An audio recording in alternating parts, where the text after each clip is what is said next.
On a foggy evening in early autumn, Detective Alice Harrington arrived at the gates of Ravenswood Manor, a sprawling estate shrouded in mystery and legend.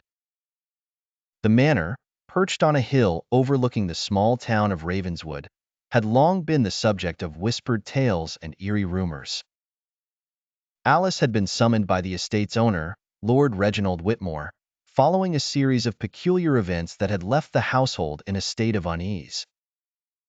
As she approached the grand entrance, she was greeted by the butler, Mr. Finch, a stern yet seemingly worried man. "Detective Harrington, thank you for coming on such short notice," Mr. Finch said, leading her inside. The manor's interior was a stark contrast to the foggy exterior, warm, well-lit, and filled with antique furnishings. Lord Whitmore, a distinguished man in his late 50s, awaited her in the drawing room. He rose to greet her, his face etched with concern. "Detective, I fear something sinister is at play here.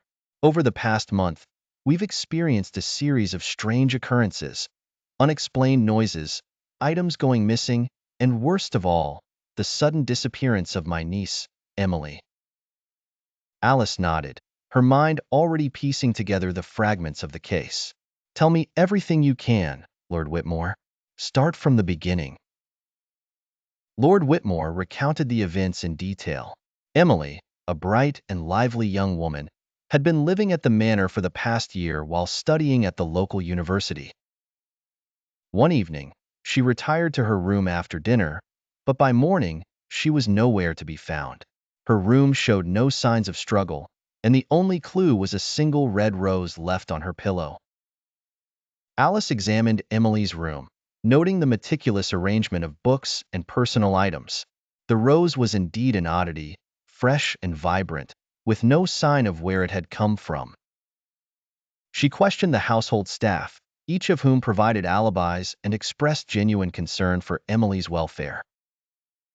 Her investigation led her to the manor's expansive library, where she discovered a hidden passage behind a bookshelf. The passage, narrow and dimly lit, descended into the depths of the manor. With Mr. Finch accompanying her, Alice ventured into the unknown.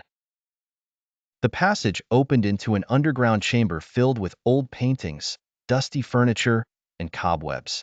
In the center of the room, they found a small table with a leather-bound journal.